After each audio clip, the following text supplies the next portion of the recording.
नमस्कार, स्वागत है आपका न्यूज बुलेटिन में और मैं हूं आपके साथ सपना पांडे। बुलेटिन की शुरुआत से पहले एक नजर इस वक्त की हेडलाइंस पर। पीएम मोदी ने इंडोनेशिया के राष्ट्रपति से की मुलाकात। श्रीलंका के पूर्व राष्ट्रपति राजपक्षे के बेटे को पुलिस ने भ्रष्टाचार के आरोप में किया गिरफ्तार। हरियाणा के सीएम नयाब सिंह सैनी ने सफाई कर्मचारियों के साथ मनाया अपना जन्मदिन। यमन के हूती विद्रोहियों ने 153 युद्ध बंदियों को किया रिहा। गोरेगांव के एक गोडाउन में लगी भीषण आग, पहुंची फायर ब्रिगेड की टीम। छत्तीसगढ़ के तिल्दा नेवरा के औद्योगिक क्षेत्र बड़तोरी में स्थित संजय केमिकल फैक्ट्री में आज सुबह भीषण आग लग गई। इस घटना से इलाके में अफरा तफरी मच गई। वहीं घटना की सूचना मिलते ही फायर ब्रिगेड और पुलिस की टीम मौके पर पहुंची और आग पर काबू पाने का प्रयास किया। बता दें कि इस हादसे में एक मजदूर झुलसा है, जिसे अस्पताल में भर्ती कराया गया।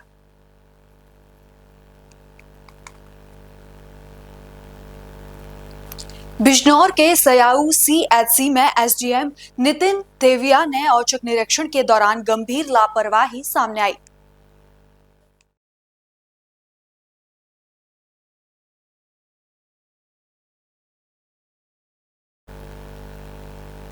निरीक्षण के दौरान कई डॉक्टर और कर्मचारी अनुपस्थित पाए गए। हालांकि कुछ डॉक्टर बाद में अस्पताल पहुंचे।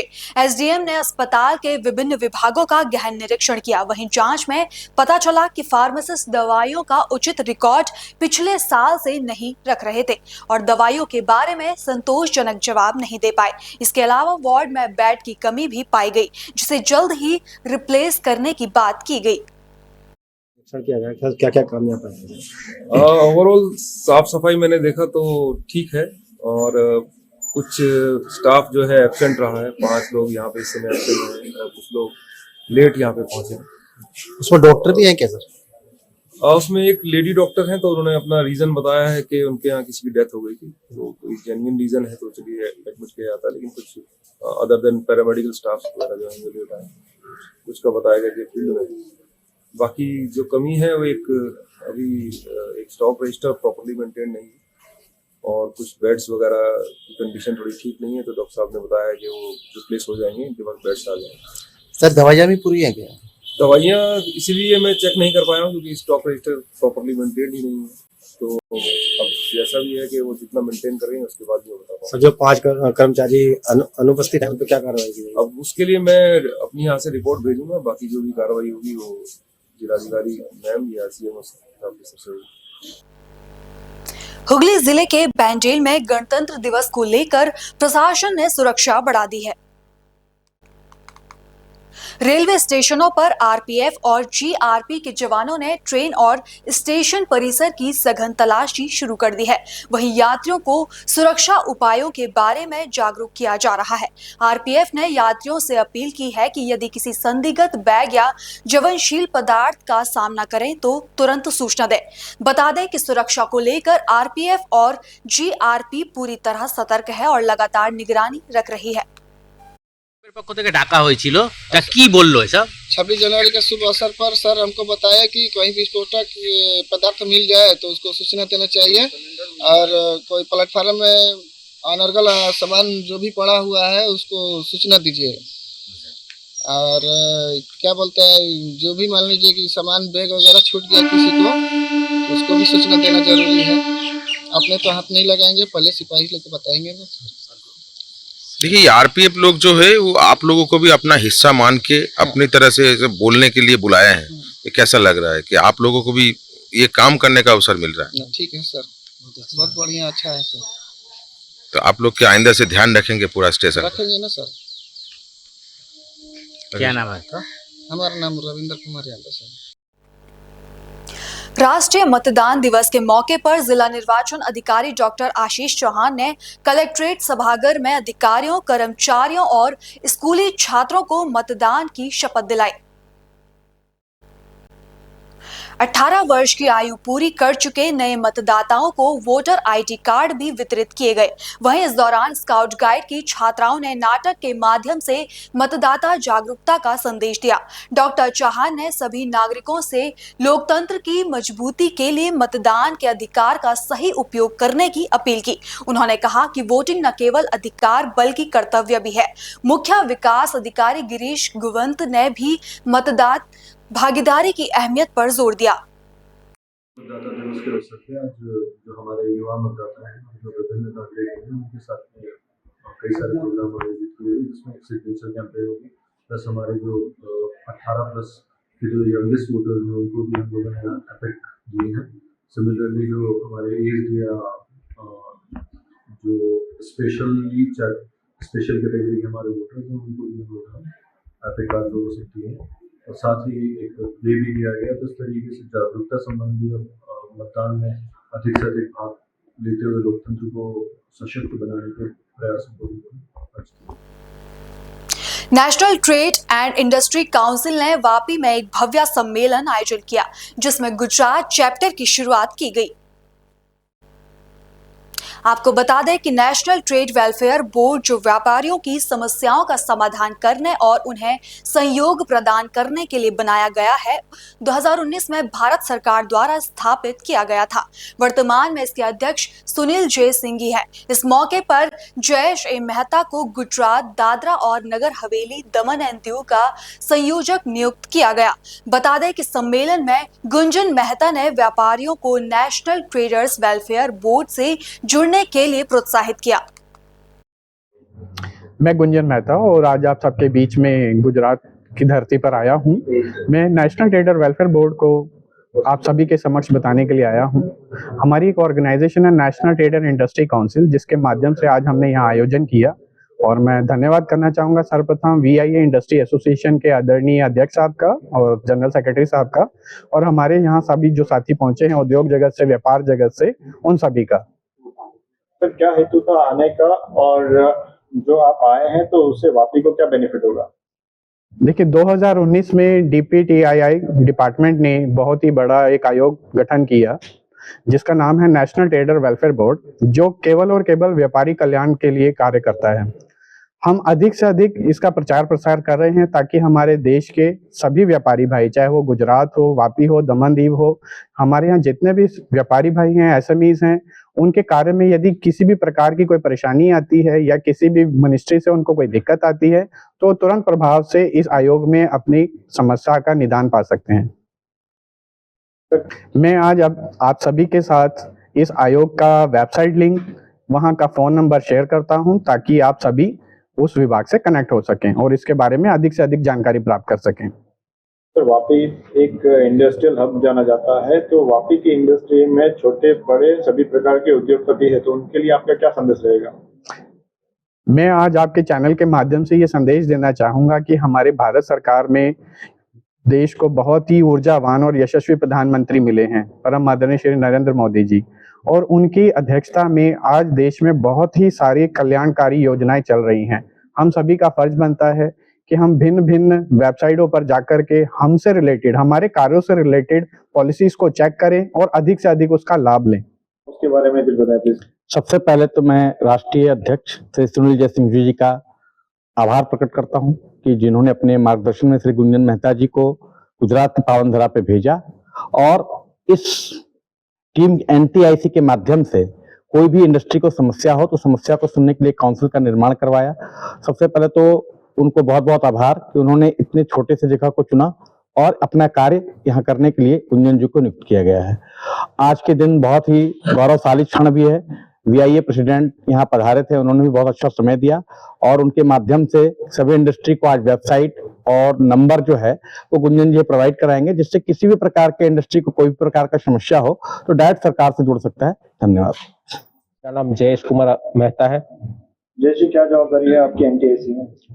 NTIC गुजरात चैप्टर आज लॉन्च हुआ है। NTIC ने आज मुझे बहुत बड़ी जिम्मेदारी दी है। मैं special thanks to mister Rahul Singhi ji, जो राष्ट्रीय अध्यक्ष है नेशनल वेलफेयर फंड का, और आज उसके माध्यम से मुझे एक बड़ी जिम्मेदारी दी गई है। Special thanks to mister Gunjan Mehta ji, जो ये बोर्ड के फाउंडर है, और special thanks to mister Swami Trilokinath ji, जिसके आशीर्वाद से आज मैं ये बोर्ड के गुजरात चैप्टर का डायरेक्टर घोषित किया गया हूँ। क्या विजन रहेगा आपको और आने वाले समय में आपके किस कार्य से और किस कार्यशैली से इंडस्ट्री को बेनिफिट आप पहुंचाने की कोशिश करेंगे? देखो, वापी में छोटी बड़ी बहुत सारी इंडस्ट्रीज है। वापी इंडस्ट्रियल हब के नाम से जाना जाता है। पूरे गुजरात में मैक्सिमम इंडस्ट्रीज यहाँ पर कवर अप हो रही है, और बहुत बड़े नाम भी है और बहुत छोटे नाम भी है, जिसमें आज तक जो भी समस्याएं खड़ी होती थी वो समस्याओं को सोल्व करने के लिए हम ब्रिजिंग का काम करेंगे, जिससे कम समय में वो सारी समस्या का समाधान निकल सके और लोगों तक ये वेलफेयर बोर्ड की और काउंसिल की जो फैसिलिटीज है, जो सेवाएं है, उसके बारे में हम जानकारी पहुंचा सके। यही हमारा मकसद रहेगा। बहुजन समाज पार्टी के नेता हरविलास की हत्या के बाद नारायणगढ़ में भारी रोष देखने को मिला। बहुजन समाज पार्टी के कार्यकर्ताओं ने प्रशासन से आरोपियों की तत्काल गिरफ्तारी की मांग की। बीएसपी नेता धर्मपाल तिगरी ने कहा कि अगर आरोपियों की गिरफ्तारी नहीं हुई तो वो 2 दिन के बाद फिर से धरना देंगे। पूरे मामले को लेकर डीएसपी का क्या कहना है, सुनिए।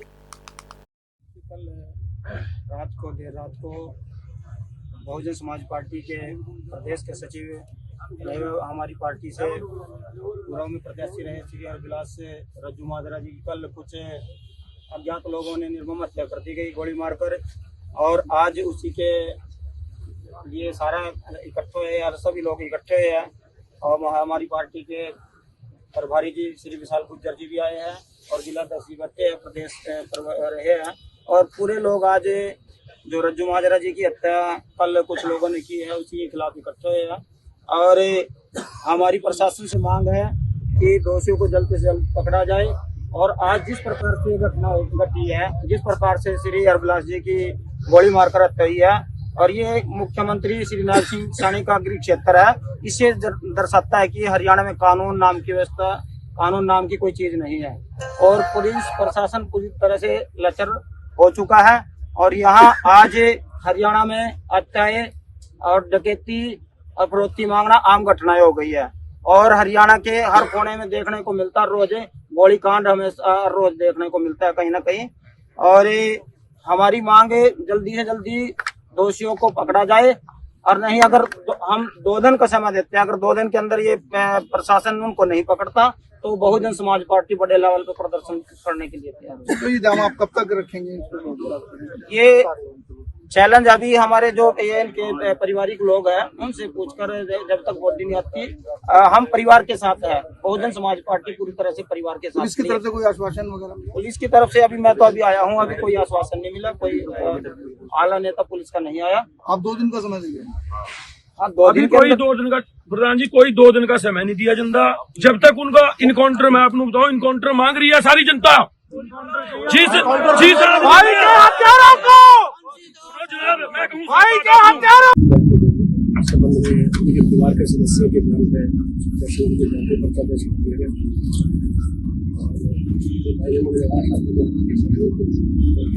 काफी हद तक उसमें पूरा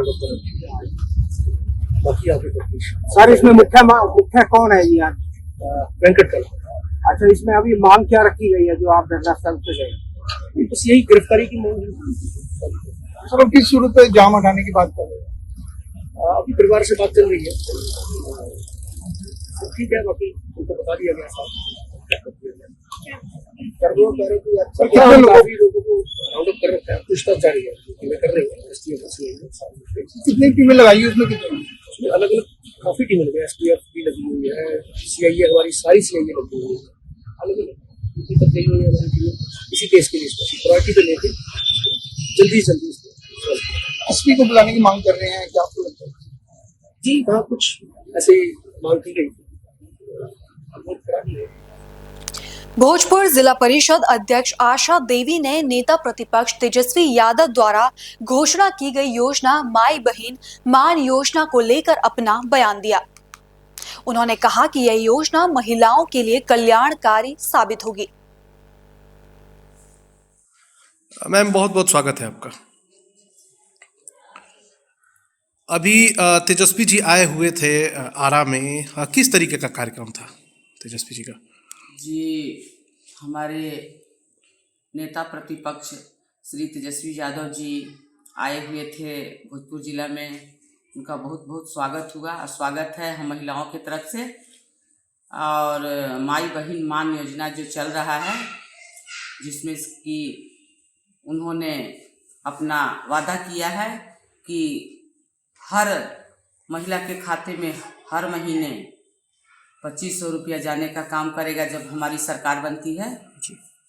और सभी विधवा, दिव्यांग और वृद्धा को जो पेंशन मिल रही है 400 रुपया भी, हमारी सरकार बनने पर इस पेंशन को बढ़ा करके 1500 रुपये किया जाएगा। और जो गैस सिलेंडर अभी 1000 रुपये में मिल रही है, 1100 रुपये में मिल रही है, इसको 500 रुपये किया जाएगा। यही है हमारे तेजस्वी जी का वादा। और पहले भी उन्होंने 17 महीने बहुत सारा काम किया। उनको 17 महीने का मौका दिया गया उप मुख्यमंत्री बनने का, जिसमें उन्होंने 5 लाख युवाओं को नौकरी देने का काम किया। और जिसमें कि 35 लाख आपका बीपीएससी वाला हुआ, शिक्षक वाला हुआ। और लमसम 2-2.5 लाख स्वास्थ्य विभाग में हुआ। और हमारी जब सरकार बनती है, जब हमारे प्रतिपक्ष नेता श्री तेजस्वी यादव जी ने 17 महीने में इतना काम करके दिखाया, ये बीजेपी को सहन नहीं हुई। और उन्होंने फिर इधर उधर करके हमारे माननीय मुख्यमंत्री श्री नीतीश कुमार जी को अपने तरफ कर लिया। और हमारे नेताजी को काम करने का मौका नहीं मिला। जब हमारे नेता 17 महीने में इतना काम कर सकते हैं, तो वो मुख्यमंत्री बनेंगे तो लगता है कि हमारे कोई भाई बहन बेटा बेरोजगार नहीं रह जाएगा। आपके नेतृत्व में काफी महिलाएं भी आई हुई थी आरा में जब तेजस्वी जी आए हुए थे। हाँ, मैंने पूरे जिले में हर प्रखंड में, हर पंचायत में जाकर के माई बहन मान योजना का जो कार्यक्रम किया। और सभी माँ बहन को इस बात से तसल्ली हुई। और उन्होंने वहाँ लमसम 1000 के में आने का काम किया। 1000 महिलाएं आई हुई थी। और सभी का आशीर्वाद है कि हमारे तेजस्वी जी मुख्यमंत्री बने और हमारे बाल बच्चे जो हैं बेरोजगार नहीं घूमे। हम महिलाएं छोटा मोटा एक कंपनी चलाते हैं अपने घर में, अपना बाल बच्चा पति सबको देखना और महंगाई की मार झेलना। इसलिए अब महंगाई बर्दाश्त नहीं हो रही है, हर चीज पर जीएसटी लगा हुआ है। हम लोग चाहते हैं कि हमारे तेजस्वी यादव जी मुख्यमंत्री बने और हम महिलाओं को सब लाभ दें। हम लोग सब लाभ उठाने के लिए तैयार हैं। माई बहन मान योजना जो तेजस्वी जी ने घोषणा की है, प्रति महीने 2500 रुपए सरकार बनने की तो हम देंगे। ये योजना कितना लाभकारी साबित होने वाली है? एकदम 100% लाभकारी साबित होने वाली है। अभी तो झारखंड में ये योजना चल रही है। हर माँ बहन के खाते में अभी 1000 वहाँ जा रहा है। लेकिन हमारे तेजस्वी यादव जी ने जो वादा किया वो करके दिखाए हैं। तो हम लोग को, हम सभी महिलाओं को एकदम पूरा विश्वास है, यकीन है कि जब वो मुख्यमंत्री बनेंगे तो हम सब महिलाओं को ये लाभ मिलेगी। विपक्ष नीतीश जी के पार्टी के लोग करें कि इतना पैसा लाएंगे कहाँ से? इतना पैसा लाएंगे कहाँ से? इतना पैसा कहाँ से लाएंगे? जहाँ से जैसे मुख्यमंत्री, जैसे उप मुख्यमंत्री बने थे तो नौकरी देने का काम किया, जैसे वो पैसा आ रहा है इसी तरह भी पैसा आएगा। जी नीतीश जी कह रहे हैं कि तेजस्वी जी चुनाव में अपने चक्कर में लगा कि किसी तरह से मेरा चेहरा सामने आए, मैं मुख्यमंत्री बनूं। नहीं, ये बात नहीं है जी, ऐसी बात नहीं है। इनसे पहले भी हमारे राष्ट्रीय जनता दल के राष्ट्रीय अध्यक्ष श्री लालू प्रसाद यादव जी जब मुख्यमंत्री बने थे 1990 के बाद, तब भी उन्होंने बहुत सारा काम करके दिखाया है। हमारे शाहाबाद में वीर कुंवर सिंह यूनिवर्सिटी विश्वविद्यालय बनाने का काम किए हैं। फिर देखिए कि ये आरा सासाराम रेलवे लाइन बनाने का काम किए हैं, कस्तूरबा गांधी विद्यालय बनाने का काम किए हैं, और आपको 3 प्रखंड बनाने का काम किए हैं, अनुमंडल बनाने का काम क्या नहीं किए। आज लालू जी का देन है कि हम सब पिछड़ा अति पिछड़ा इस जगह पर पहुंचे हैं, और आप भी हमारे पास आए हुए हैं लेने के लिए। जी 26 जनवरी को लेकर जिले वासियों को क्या संदेश देना चाहेंगे? जी, मैं आशा देवी जिला पार्षद अध्यक्ष सह महिला प्रकोष्ठ अध्यक्ष भोजपुर राजद, मैं भोजपुर जिला के तरफ से सभी देशवासियों को, सभी नगरवासियों को, सभी प्रखंड वासियों को, सभी पंचायत वासियों को बसंत पंचमी के शुभ अवसर पर और गणतंत्र दिवस के शुभ अवसर पर हम भोजपुर जिला के तरफ से हार्दिक हार्दिक अभिनंदन एवं स्वागत करती हूँ और सदा करती रहूंगी। धन्यवाद। नगर क्षेत्र में प्रशासन ने 40 साल पुराने अवैध कब्जे को हटाकर ऐतिहासिक सफलता हासिल की है। एसडीएम संगीता राघव के नेतृत्व में 10 दिनों तक चले अभियान के चकमार्ग पर लगभग 600 मीटर रास्ता मुक्त कराया गया। इस कार्रवाई के दौरान पटवारी रघुवीर सिंह, पटवारी अमित कुमार और पुलिस बल मौजूद रहे। एसडीएम की सख्त कार्रवाई से स्थानीय निवासियों में खुशी का माहौल है और अब आवागमन सुचारू रूप से शुरू हो सकेगा। एसडीएम ने कहा कि अवैध कब्जों के खिलाफ अभियान जारी रहेगा और सार्वजनिक रास्तों पर अतिक्रमण बर्दाश्त नहीं किया जाएगा। छत्तीसगढ़ के कोरिया जिले के अंतर्गत आने वाले पटना थाना में लगभग 17 साल की नाबालिग लड़की से दुष्कर्म करने का मामला सामने आया है। मिली जानकारी के अनुसार नाबालिग लड़की के साथ उसके ही रिश्तेदार द्वारा दुष्कर्म किया गया। दोनों उसे एक घर में जबरदस्ती ले गए और वहीं उसके साथ दुष्कर्म किया। पुलिस ने तत्काल कार्रवाई करते हुए दुष्कर्म के मामले में 2 आरोपियों को गिरफ्तार कर न्यायिक रिमांड में जेल भेज दिया है। नाबालिग 17.5 साल की है और जो आरोपी है उन्हीं के रिश्तेदार थे और कल थाना पटना में सूचना दिया कि उनके साथ ऐसा ऐसा उन्हीं के नज़दीकी रिश्तेदारों ने किया है, तो उसमें तत्काल एफआईआर दर्ज करके रात में ही पुलिस त्वरित कार्रवाई करते हुए दोनों आरोपी को पकड़ लिया है और पकड़ करके गिरफ्तार करके रिमांड पर जेल भेज दिया गया है। बगोदरा पुलिस को वाहन चेकिंग के दौरान बड़ी सफलता मिली है, जहां उन्होंने एक ट्रक की तलाशी ली और उसमें से 102 किलो गांजा बरामद किया है, जिसकी कीमत 10.5 लाख रुपए से अधिक बताई जा रही है। बता दें कि यह गांजा उड़ीसा से गुजरात के मोरबी में लाने की योजना थी, जिससे बगोदरा पुलिस ने नाकाम कर दिया। पुलिस ने गांजा और ट्रक सहित कुल 25.5 लाख रुपए के मालदार के साथ आरोपी अनवर आमर को गिरफ्तार किया है। वहीं गांजा बेचने वाले उड़ीसा के हिमांशु मेहर को वांटेड घोषित किया गया है। बता दें कि इस कार्रवाई में पुलिस अधीक्षक वागीश जोशी की महत्वपूर्ण भूमिका रही। सद्गुरु कबीर गुरुकुल विद्यालय में वार्षिक खेल महोत्सव 2025 का भव्य शुभारंभ हुआ। मुख्य अतिथि प्रदीप अबिद्रा और विशिष्ट अतिथि इंदिरा सिंह ठाकुर ने कार्यक्रम का उद्घाटन किया। पहले दिन छात्रों ने गणेश वंदना और स्वागत गीत की प्रस्तुति दी। क्रिकेट, फुटबॉल, धीमी साइकिल रेस, बैडमिंटन, 100-200 मीटर दौड़, शतरंज और भाला फेंक जैसे खेलों का आयोजन हुआ। छात्रों की खेल भावना को अभिभावकों और दर्शकों ने सहारा।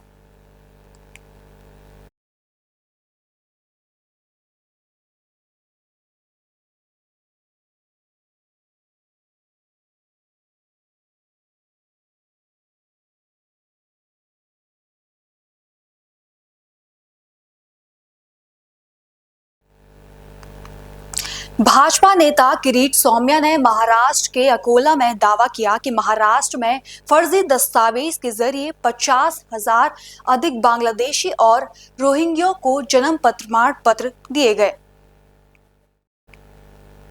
उन्होंने कहा कि लोकसभा चुनाव के बाद राज्य में जाति प्रमाण पत्रों के लिए 2 लाख आवेदन आए, जिसमें अधिकांश नाम बांग्लादेशियों के हैं। सुनिए।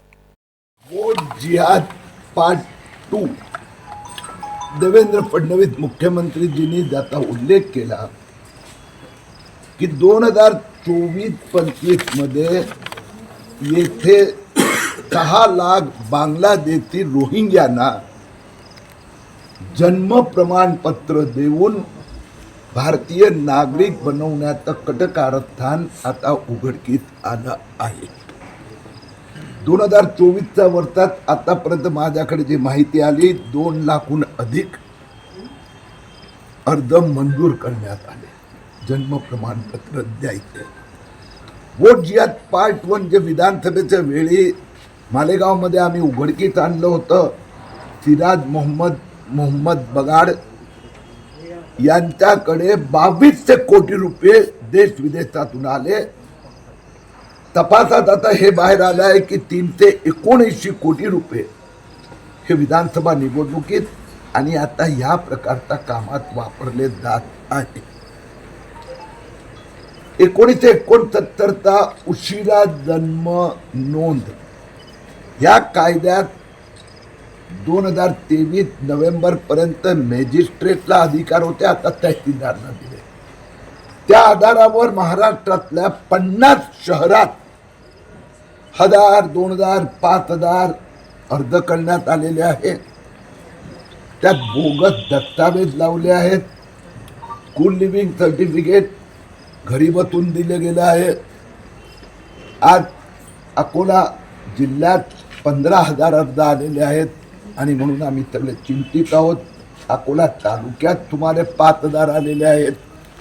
उदाहरण द्यायचं झालं तर अकोला महापालिकेत 2020 मध्ये, 21 मध्ये, 22 मध्ये, 23 मध्ये सगळे मिळून फक्त 1600 लोकांना मॅजिस्ट्रेट न्यायालयाने 5 वर्षात 1600 आदेश दिले होते आणि आज मला अकोला महापालिका आयुक्त म्हणतात या 2024 मध्ये एका वर्षात 2500 लोकांना प्रमाणपत्र दिली गेली।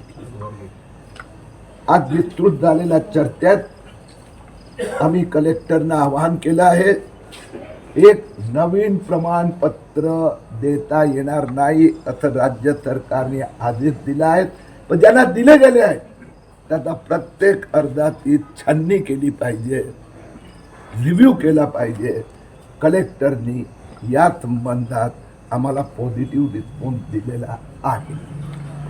महाराष्ट्रात मविया आघाडी वोट जिहाद वोट बँक साठी देशाची सुरक्षा खतऱ्यात टाकत आहे, कारण हे बांगलादेशाने रोहिंग्यांना सर्टिफिकेट दिलं जात आहे आणि ते आम्ही होऊ देणार नाही। इतर प्रलंबित अर्ज आहेत तर त्या प्रलंबित अर्जांचं आता काय करायचं? ऍक्च्युली प्रलंबित आता ते मी कलेक्टरलाही बरोबर समजवलं ते प्रलंबित म्हणजे मंजूर झालेले आहेत, फक्त द्यायचे राहिले आहेत। आता त्याला मंत्रालयाने स्टे दिलेला आहे म्हणून ते दिले जाणार नाही। पहिले जे दिले गेले आहेत त्याचं इन्व्हेस्टिगेशन होणार, रिव्ह्यू होणार, त्यानंतर सर याचा अर्थ महसूल विभागात मोठ्या प्रमाणात भ्रष्टाचार झाला असं म्हणता येईल। छत्तीसगढ़ विधानसभा के बजट सत्र को लेकर छत्तीसगढ़ विधानसभा सचिवालय द्वारा अनुसूची जारी की गई। 24 फरवरी से 21 मार्च तक बजट सत्र चलेगा, जिसमें कुल 17 बैठक होंगी। अब तक सचिव सत्र चर्चाएं लगभग समाप्त हो चुकी हैं। इसके बाद वित्त मंत्री के साथ विभागीय मंत्रियों की बैठक होगी, जहां विभागीय बजट और नए मदों की योजनाओं पर सहमति दी जाएगी। हुगली 25 जनवरी को राष्ट्रीय मतदान दिवस के अवसर पर हुगली जिला के चिचुड़ा रविंद्र भवन में एक विशेष कार्यक्रम का आयोजन किया गया। जिलाधिकारी मुक्ता आर्या के निर्देश पर राष्ट्रीय मतदान दिवस का उत्सव मनाया गया। लोक संगीत के माध्यम से राष्ट्रीय मतदाता दिवस पर जागरूकता फैलाने के लिए विशेष कार्यक्रम प्रस्तुत किए गए। कार्यक्रम के मंच पर जिलाधिकारी मुक्ता आर्या सहित कई प्रशासनिक अधिकारी और निर्वाचन आयोग के अधिकारी उपस्थित थे। इस अवसर पर लोकतांत्रिक अधिकारी के महत्व को रेखांकित करते हुए नए और सभी मतदाताओं को विशेष संदेश दिया गया।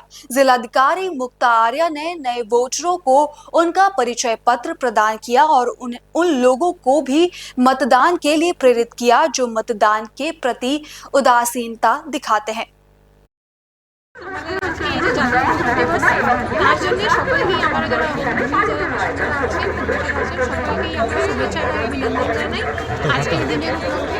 আজকে এই যে জাতীয় ভোটার দিবসে যারা যারা ভোটার হয়েছেন এবং আমাদের এই যে ভোটার লিস্টের যে কাজটা তারা যারা ভালো খুব কাজ করিয়েছেন, বিএলও স্যাররা, ম্যাডামরা, আমাদের ইআরওরা, আমাদের যারা ইলেকট্রনিক রেজিস্ট্রেশন অফিসাররা, অ্যাসিস্ট্যান্ট ইলেকট্রনিক রেজিস্ট্রেশন অফিসাররা, তারা আজকে পুরস্কৃত হয়েছে। এর সাথে আমাদের জেলাতে অনেকগুলো যেটা প্রতিযোগিতা হয়েছিল সেটা essay writing competition, drawing competition, slogan writing competition, সেই কম্পিটিশনে যে বাচ্চারা যারা পার্টিসিপেট করেছিলেন তারা আজকে এখান থেকে পুরস্কৃত হয়েছেন।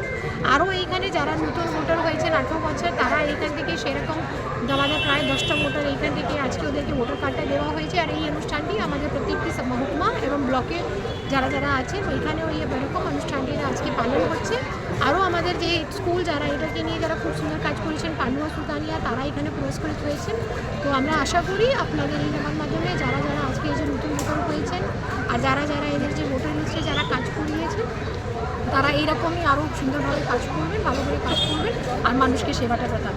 আগামী দিনে কি জেলায় জেলায় প্রত্যেকটি জায়গায় কি এর অ্যাওয়ারনেস কোনো প্রোগ্রাম করা হবে? এর অ্যাওয়ারনেস প্রোগ্রামটা প্রত্যেকটা যেটাতে আছে অলরেডি চলছে। এটাকে আমরা ইলেকট্রনিক লিটারেসি ক্লাবগুলো বলি, যেটা স্কুল কলেজেতে সেটাতে হয়, যাতে নতুন ভোটাররা যারা আছেন এটাতে পার্টিসিপেট করতে পারে।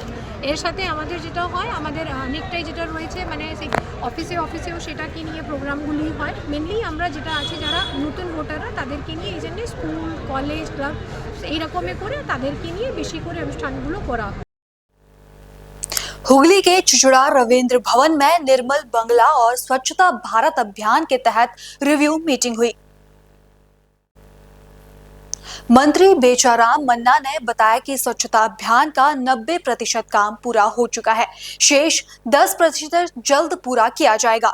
ब्लॉक और पंचायत स्तर पर अधिकारी घर घर जाकर जागरूकता फैला रहे हैं। आज के মূলত মিশন নির্মল বাংলা স্বচ্ছ ভারত মিশন প্রকল্পে আজকে রিভিউ মিটিং হলো। আমরা অনেকটাই কাজ আগিয়েছি। আমরা প্রথমে ওডিএফ ছিলাম, তারপর ওডিএফ প্লাসের দিকে গেছি, এরপর লক্ষ্য ওডিএফ মডেলের দিকে, অর্থাৎ আমাদের একদম পূর্ণ স্বচ্ছতা লক্ষ্যই হচ্ছে আমাদের মূল কাজ। সেই কাজকে প্রাধান্য দেওয়ার জন্য, আরও অগ্রগতি দেওয়ার জন্য প্রধান, আমাদের পঞ্চায়েত সমিতি সভাপতি, কর্মাধ্যক্ষ, জেলা পরিষদ মেম্বার তাদের নিয়ে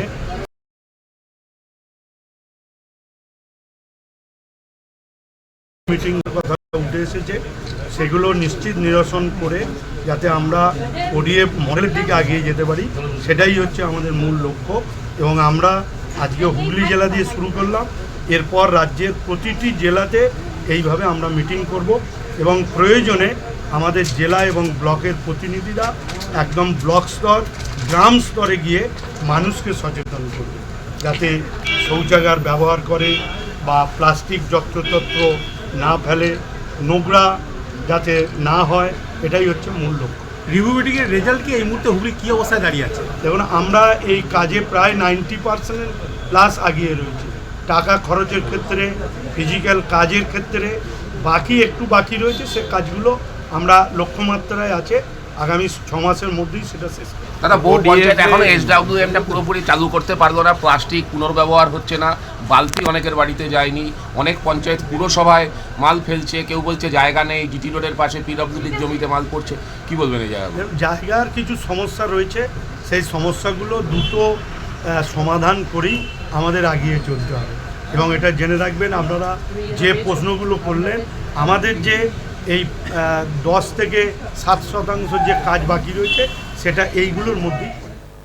इज्जतनगर पुलिस ने सघन चेकिंग के दौरान मुठभेड़ में 25,000 रुपए के इनामी शातिर लुटेरों को गिरफ्तार किया। आरोपी ने पुलिस पर फायरिंग कर दी, जिससे चौकी प्रभारी धर्मेंद्र बिश्नोई और कांस्टेबल धनीश सक्सेना घायल हो गए। जवाबी कार्रवाई में आरोपी को पैर में गोली लगी। पुलिस ने आरोपी के पास से तमंचा, कारतूस, चोरी की बाइक और मोबाइल बरामद किया। आज बरेली पुलिस ने थाना क्षेत्र इज्जतनगर में थाना केवड़िया से वांछित 25,000 के इनामी अभियुक्त कलेक्टर पुत्र छतरपाल को पुलिस मुठभेड़ के दौरान गिरफ्तार कर लिया है। पुलिस द्वारा बेसपुर की पुलिया के ऊपर एक संदिग्ध वाहनों की चेकिंग का अभियान चलाया जा रहा था, जिसमें एक संदिग्ध वाहन ने पुलिस को टक्कर मारकर भाग निकला। पुलिस ने उनका पीछा किया, जिस पर अभियुक्त ने पुलिस पर फायरिंग कर दी। पुलिस ने अपनी आत्मरक्षा में जवाबी कार्रवाई करते हुए मुठभेड़ के दौरान अभियुक्त कलेक्टर को गिरफ्तार कर लिया है। अभियुक्त कलेक्टर के पास से एक 315 बोर का तमंचा, उसके अंदर एक 315 बोर का खाली कारतूस, 2 जिंदा कारतूस, एक मोबाइल फोन और एक चोरी की हुई मोटरसाइकिल बरामद हुई है। मुठभेड़ के दौरान 2 पुलिसकर्मी कांस्टेबल धनीश सक्सेना और उप निरीक्षक धर्मेंद्र बिश्नोई भी घायल हुए हैं, जिनका प्राथमिक उपचार जिला अस्पताल में चल रहा है। वांछित अभियुक्त कलेक्टर पुत्र छतरपाल के विरुद्ध पूरे जनपद में 24 मुकदमे दर्ज हैं। इसमें आगे की विधिक कार्रवाई प्रचलित है। छत्तीसगढ़ में समर्थन मूल्य पर धान खरीदी का सिलसिला जारी है। उप मुख्यमंत्री अरुण साव ने बताया कि इस साल धान खरीदी 145 लाख मीट्रिक टन का आंकड़ा पार कर गई है, जो पिछले साल 144 लाख मीट्रिक टन के रिकॉर्ड से अधिक है। अब तक 25 लाख किसानों से धान खरीदी गया है और उन्हें 29 करोड़ रुपए का भुगतान किया गया। अरुण साव ने किसानों का आभार व्यक्त करते हुए कांग्रेस के आरोपों का खंडन किया। 1,45,000 मीट्रिक टन धान की खरीदी हुई है। ये रिकॉर्ड धान खरीदी बताता है कि छत्तीसगढ़ में विष्णुदेव साय जी के नेतृत्व वाली सरकार किसानों के लिए समर्पित सरकार है, किसानों के हित में काम करने वाली सरकार है। धान खरीदी के प्रारंभ से कांग्रेस जिस प्रकार से भ्रम फैला रही थी, जिस प्रकार से अफवाह फैला रही थी, झूठ बोल रही थी, ये उनको करारा जवाब है जब धान खरीदी का अब तक का सारा रिकॉर्ड टूटा है और इतने बड़े मात्रा में धान की खरीदी हुई है। मैं छत्तीसगढ़ के सभी किसान भाइयों को बधाई देता हूं कि उन्हें उनके मेहनत से, परिश्रम से ये धान का कटोरा लगातार भर रहा है और देश और दुनिया में धान के उत्पादन के लिए छत्तीसगढ़ का नाम आगे बढ़ रहा है। उत्तर प्रदेश सरकार ने महाकुंभ के इतिहास और महात्म्य की जानकारी बच्चों को देने के लिए एक पाठशाला शुरू की है। इस पाठशाला की पहली तस्वीर वाराणसी के प्राथमिक विद्यालय में देखी गई। वाराणसी जिला प्रशासन ने एक बुकलेट तैयार किया है। 3 पेज के इस बुकलेट में महाकुंभ का महात्म्य, महाकुंभ की कथा, महाकुंभ कितने प्रकार के होते हैं समेत इस बार कुंभ में क्या क्या सुविधाएं दी गई, यह सारे विषय में लिखा गया। सर, आपके द्वारा एक महाकुंभ पाठशाला चलाया जा रहा है, वो क्या पाठशाला है और कैसे काम कर रहा है? इसमें एक डॉक्यूमेंट हमारे द्वारा एक बुकलेट पूरी तैयार की गई है महाकुंभ को लेकर, जिसमें कुंभ के इतिहास को लेकर और कुंभ के महत्व को लेकर, समुद्र मंथन को लेकर, प्रयाग में स्थापित महाकुंभ से जुड़ी हुई अलग अलग जो धार्मिक स्थल हैं उसको लेकर, और वर्तमान में हो रहे महाकुंभ और कुंभ के इतिहास, और वर्तमान में जो कुंभ में सुविधाएं डेवलप की गई हैं, इंफ्रास्ट्रक्चर डेवलप किया गया है और उसकी जो भौगोलिक जानकारी है उसको लेकर भी पूरी बुकलेट तैयार की गई है, जिसको हमने अपने सभी स्कूल्स में बंटवाया है और लगभग 3 हफ्ते तक डेली 10 से 15 मिनट के लिए प्रत्येक स्कूल में उनके क्लासरूम्स के बाद ये चीज पढ़ाई जाएगी। बोर्ड के बच्चों को छोड़कर, जिनकी बोर्ड कक्षाएं उनको छोड़कर बाकी बच्चों को ये पढ़ाया जाएगा। क्योंकि सबसे बड़ा पर्व ये हमारे देश का है, पूरी दुनिया का सबसे बड़ा एक गैदरिंग यहाँ हो रही है, तो सभी प्रदेश के बच्चों को और उनके परिवारों को इससे जुड़ी हुई सभी जानकारी अच्छे से क्लियर हो, इसलिए इस महाकुंभ की पाठशाला का हर विद्यालय में आयोजन कराया जा रहा है। इस पूरी प्रक्रिया के बाद एक छोटी सी क्विज भी कराई जाएगी, जिसमें जो बच्चे अच्छी जानकारी इस संबंध में रखेंगे उन्हें प्रशस्ति पत्र दिए जाएंगे और उन्हें प्रेरित किया जाएगा। इसका यही उद्देश्य है कि हर व्यक्ति, हर बच्चा, हर परिवार महाकुंभ से जुड़े, उसकी पूरी जानकारी रखे और जो इतना बड़ा इवेंट, इतना बड़ा पर्व पूरा देश मना रहा है, उसको लेकर काशी चूंकि धार्मिक नगरी है और विश्व की धार्मिक राजधानी है, तो वहां के बच्चों को तो सब तरीके की जानकारी महाकुंभ से संबंधित होनी चाहिए, इसलिए इस कार्यक्रम को चलाया जा रहा है। फिलहाल बुलेटिन में इतना ही। देश और दुनिया की तमाम खबरें देखने के लिए बने रहिए पल्स 24 न्यूज के साथ। नमस्कार।